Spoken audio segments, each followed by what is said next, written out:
Good morning. I am Reverend Dr. Mark Boyer, the Senior Minister of Sanibel Congregational United Church of Christ.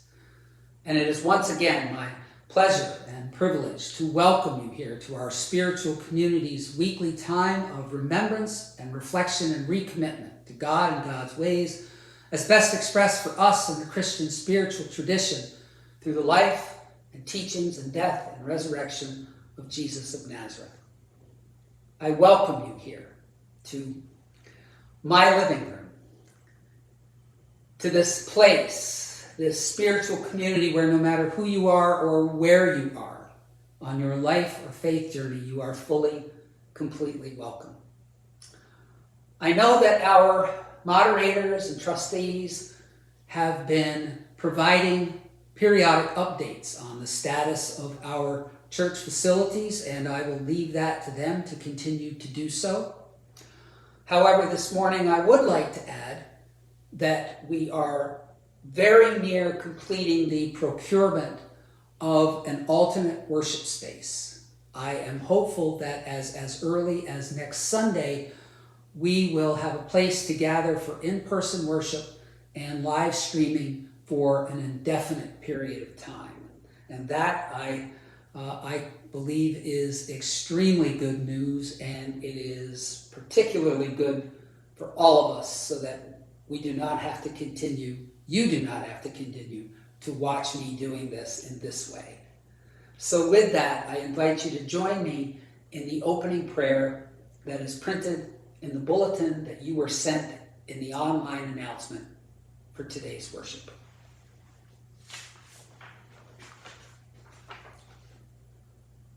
Holy One, we come together to hear you speak to our minds, hearts, and spirits.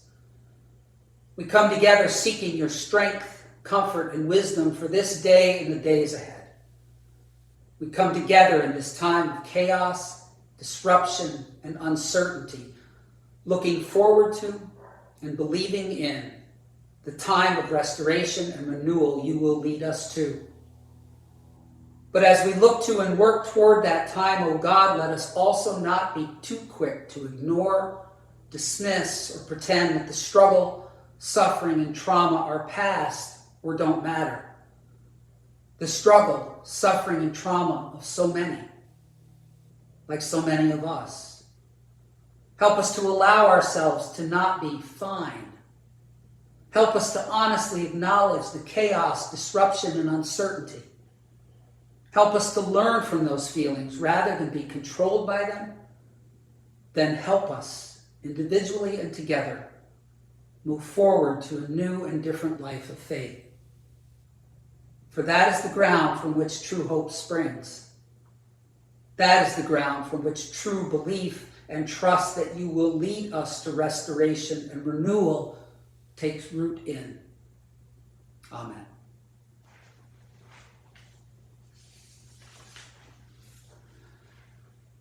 As we come to the day's time of prayer, I ask you to continue to hold in your hearts and minds and spirits the fact that October is Breast Cancer Awareness Month.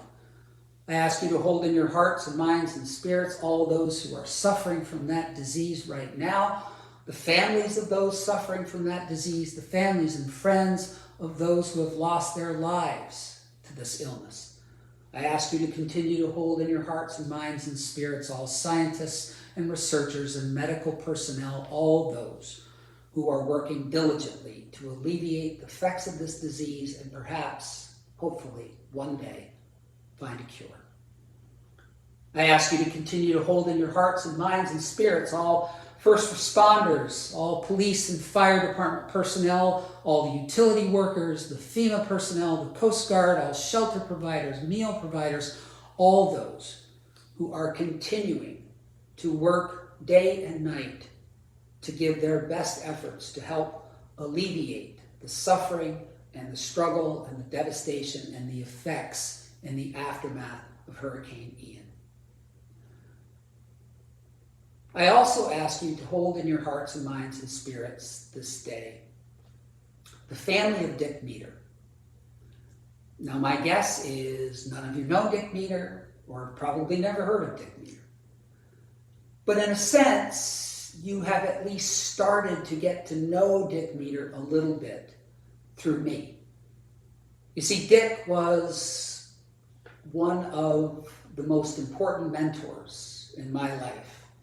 And I learned early this week that over last weekend, Dick Meter returned to God. He passed on. And so I ask you to hold his family and friends in your hearts and minds and spirits. So with all of that, I now invite you to offer any other joys and concerns you might have, any other prayer intentions that you are holding. Let us now offer all of those to our God in a time of silent reflection.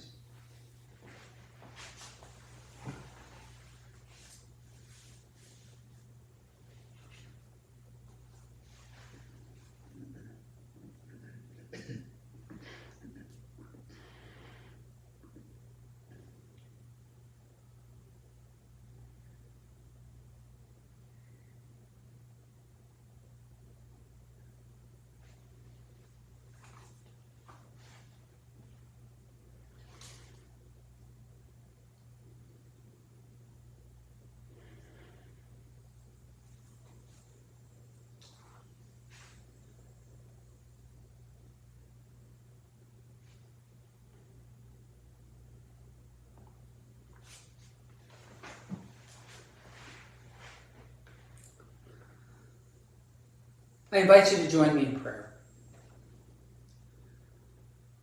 Creator God, we come before you as a scattered people, some having taken refuge in other parts of this land, and others in nearer places that are not home.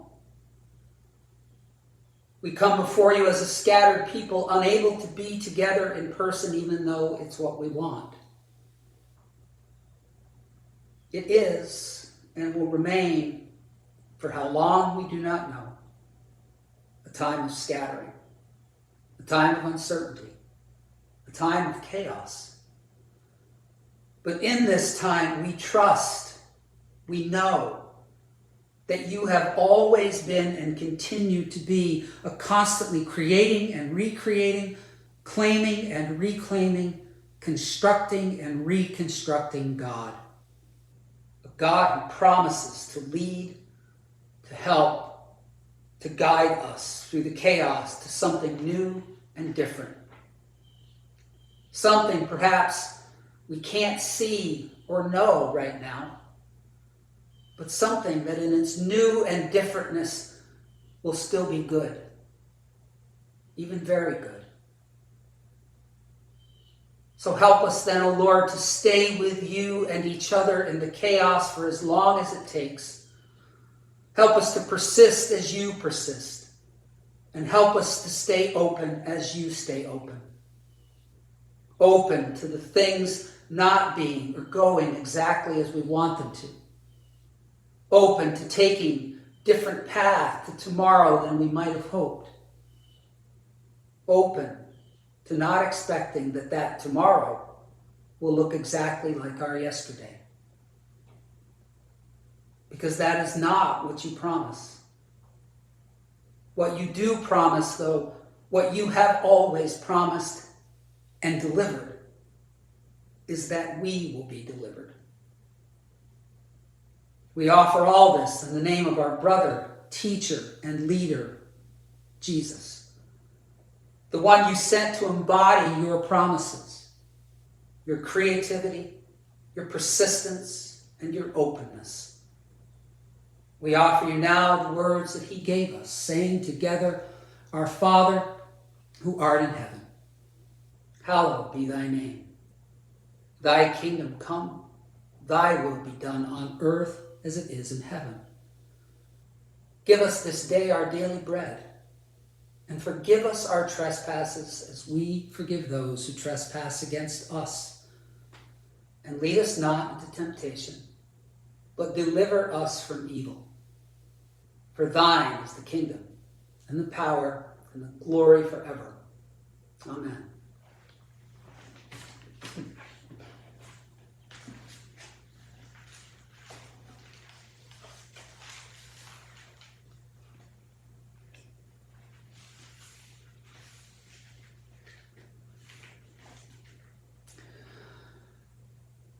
It was not the first book of the Bible that was written. There were several others that scholars believe were written before it. But the book of Genesis was placed in the first position of the Bible because it is the book that, particularly in its first several chapters, introduces us, invites us to consider the big questions upon which all the other writings in the Bible are meant to address or be connected to in some way. Questions like, how did we get here? Who are we? How is it that God calls us to live? And so today, we begin at the beginning of the beginning with pieces from the first chapter of the book of Genesis. In the beginning, when God created the heavens and the earth was a formless void, and darkness covered the face of the deep, while a wind from God swept over the face of the waters. Then God said, "Let there be light." And there was light. And God saw that the light was good. And God separated the light from the darkness. And God called the light day and the darkness night. And there was evening and there was morning, the first day. Then God said, "Let us make humankind in our image, according to our likeness.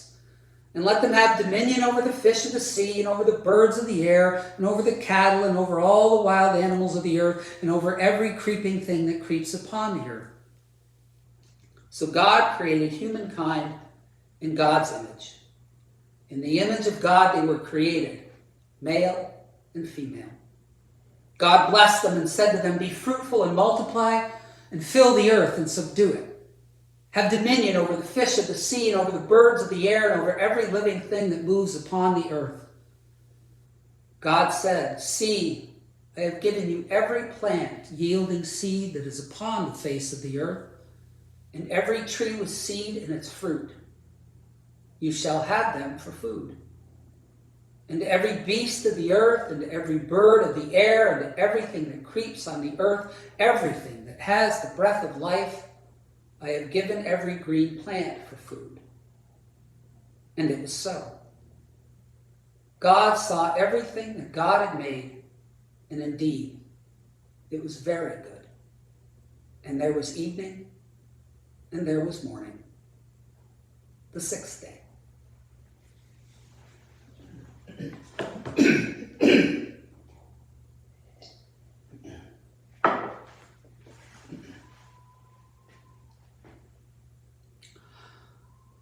So what's your favorite opening line? Marty Grothe is a retired psychologist and a self-proclaimed lifelong bibliophile, a lover of books, a lover of all things written. And because of that, Grothe has authored several books having to do with the written word.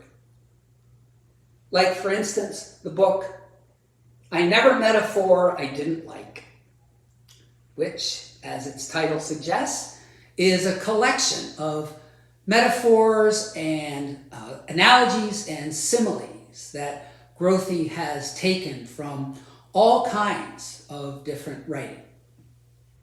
He is also the author of a book called Neverisms, which is a collection of quotations about things that we should never do.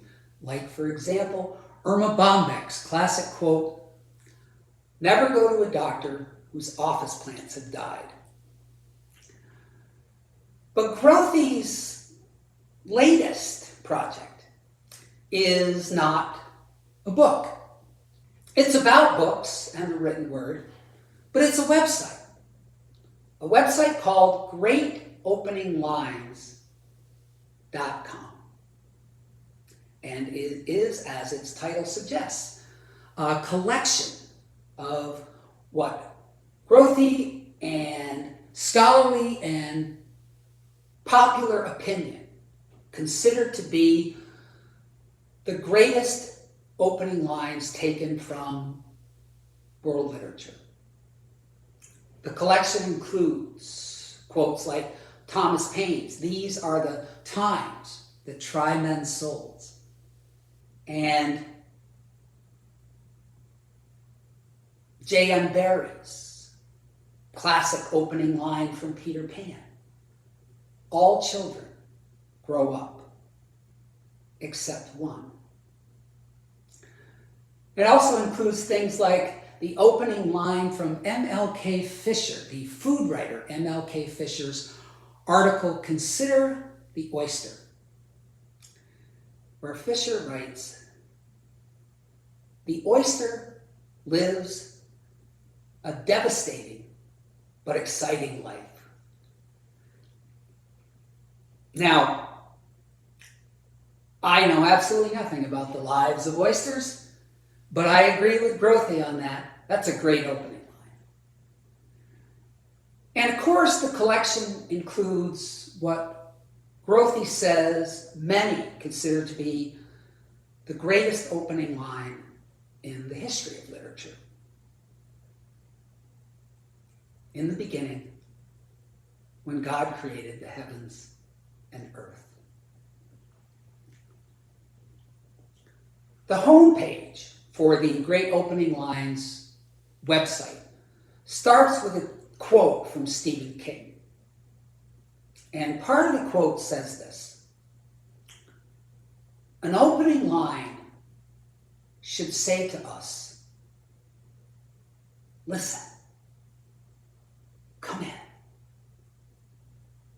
You want to know more about this.'" And that great opening line to the Bible, to the first chapter of the first book of Genesis, that opening line does just that. In the beginning, when God created the heavens and the earth. Yeah, I want to know more about that. How did God create the heavens and the earth? What happened? Who was around? Where? What was going on? But at the same time, a great opening line, as well as what follows it, should do more. It should tell us just enough, but not too much, so that it calls us, it invites us to keep digging, to keep exploring, to keep trying to find out, discover how the story speaks to us at different times, how it might speak to us differently each time we read it, how it might speak to us in different times of our lives or in different life circumstances. Like, for instance, how it might speak to us now, in this time.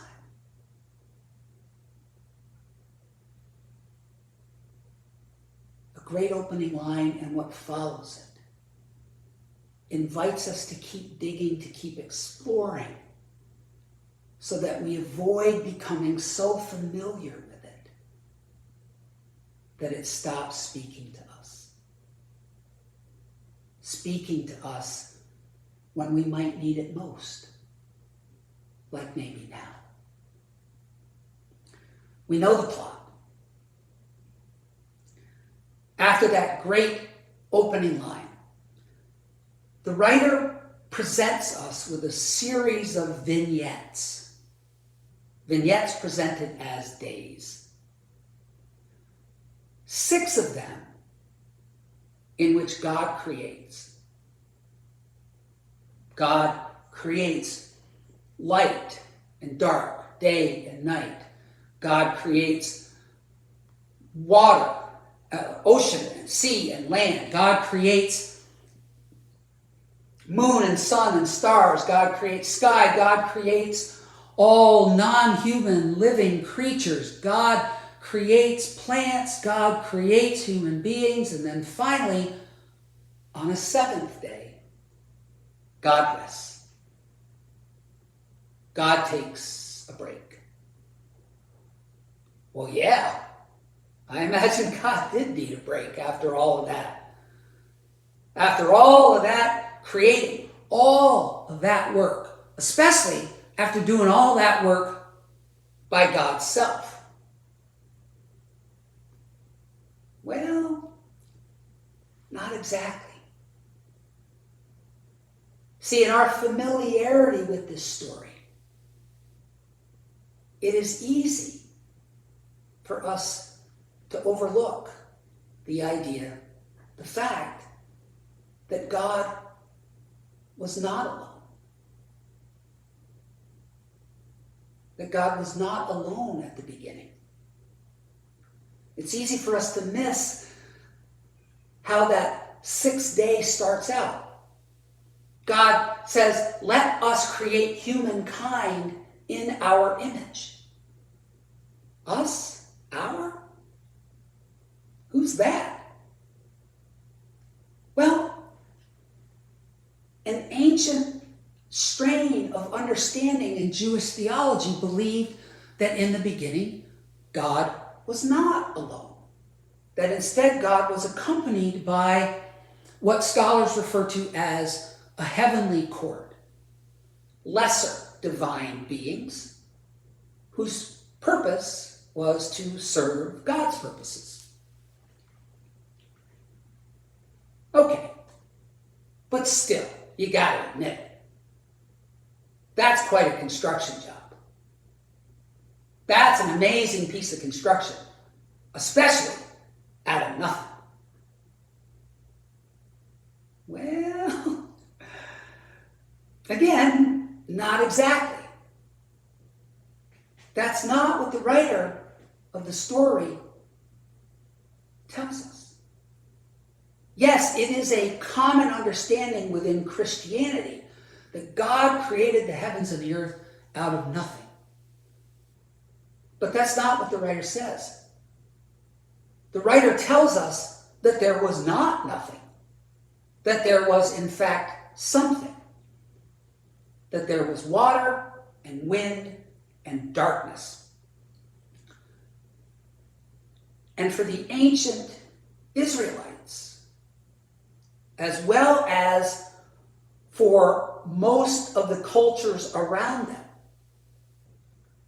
that water and wind and darkness was not nothing. It was something. And in fact, for them, it was something much worse than nothing.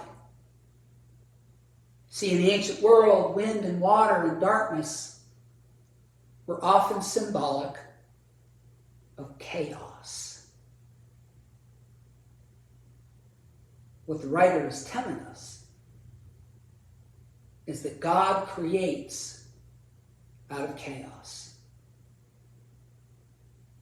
What the writer does is establish in the very first story of the very first book of the Bible, the very first story of the very first chapter of the very first book of the Bible, one of, if not the most recurring theme that will take place throughout all the rest of what follows this story.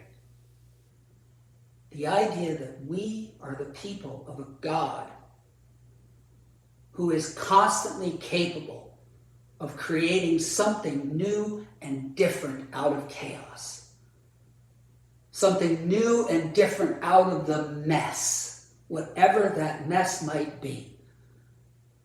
Whether it is the chaos and mess of an ancient people suffering from slavery and subjugation, from famine and forced exile, or people today people today immersed in the mess, immersed in the reclamation and reconstruction following the aftermath of a devastating hurricane.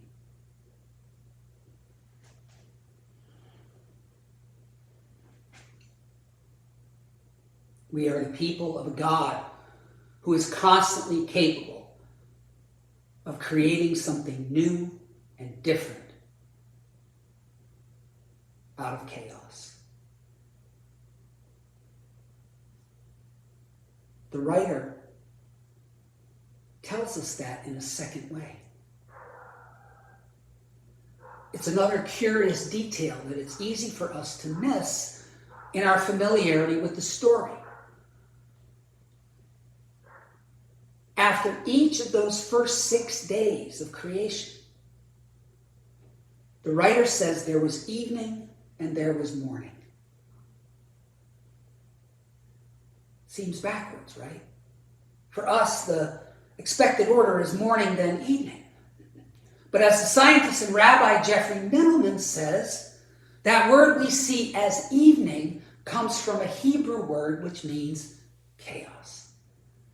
And the word we see as morning comes from a Hebrew word which, among other things, refers to the idea of putting things in order.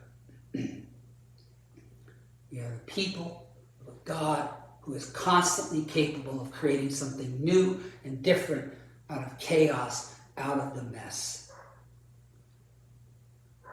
But we, as the earthly version of the heavenly court of this story, also have a part to play. We are called to bring to the process the same two things that God exhibits here.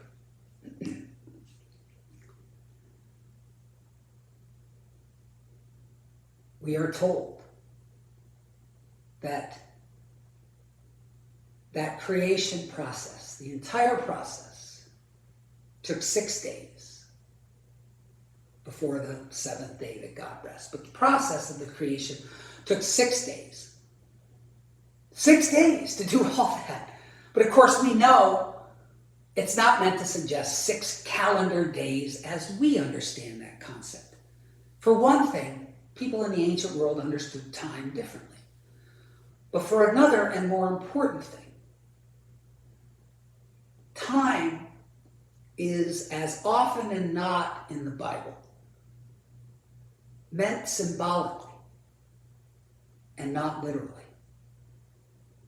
The 7 days of this creation story, the 40 years that the ancient Israelites spend wandering in the desert after God frees them from captivity in ancient Egypt, the 40 days and nights that Jesus spends in the wilderness preparing for the beginning of his earthly ministry. Those time frames are not meant literally. They are meant symbolically. They are meant to suggest the necessary amount of time. The needed amount of time for the process to come to fruition.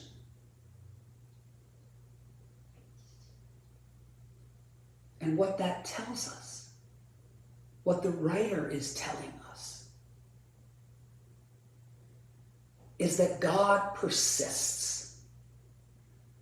God persists for as long as is necessary with and through the chaos and mess. God lives with and into the chaos and mess for as long as is necessary. The chaos is not completely gone after the first day, after the second day, or after the third, or fourth, or fifth. The chaos is only completely gone after the end of the 6th day and into that 7th day. And what that says to us is that we do not need to rush through or ignore or dismiss our chaos and mess right now. And what I mean especially by that is we do not need to try to rush through or dismiss or ignore the feelings associated with it. We do not need to try to rush through or ignore or dismiss our feelings of anger or sadness or anxiety or uncertainty or confusion, our feelings of displacement and disconnection, our feelings of discouragement and disappointment. Those feelings are okay. But at the same time, as the psychologist and theorist Shoma Morito suggested, feel the feelings, but also stay open to the information that they provide us. Stay open to the information that they provide us so that it can inform our path forward. That openness, though, may not lead us to where we want or where we hope or where we expect. But that persistence and openness will lead us. Will lead us to where we need to be. To a new and different place, yes. But also a place that will be good. Even very good. Like it did for God. See, it's another common understanding within Christianity that when God sets out to create the heavens and the earth, God has a set in stone, predetermined picture, blueprint of what exactly it's going to look like at the end. But again, that's not what the story seems to suggest. The story, at least to me, seems to suggest something quite different. That God instead goes through this process more like an artist, like a painter, a sculptor, a musician, a writer, a poet, which the scientist Rabbi Middleman says is exactly the point. This story, Middleman says, is not science or to be interpreted as science. It is poetry. And it presents us with a God who seems to be a lot more like an artist. At the end of each of those first 6 days, except for the second day, but at the end of the other 5, we are told that God saw what God had created and saw that it was good. What it seems to suggest is that during this process, at each step along the way, like an artist, God steps back, takes a look at what has been created to that point, reassesses, reevaluates, improvises, and then moves forward until at the end, when the process is complete, God steps back one last time and looks and sees. And we are told that God doesn't just see it as good. God sees it as very good. If we stay persistent and open, like God does in this story during our time, this time of chaos and mess. That God, the God of this story in Genesis, and the God who does it over and over and over again throughout the rest of the Bible after that great opening line, will help us do the same. Will help us to take this chaos and mess and transform it into something new and different. Maybe not what we had, maybe not even what we right now want or hope or expect. But God will help us transform this chaos and mess into something new and different, and in its own way, very good. And that, for us individually and as a spiritual community, would be a great new opening line. Amen. My friends, I want to thank you for being here once again to share in this time of remembering God's presence and power and goodness and challenge and call for our lives.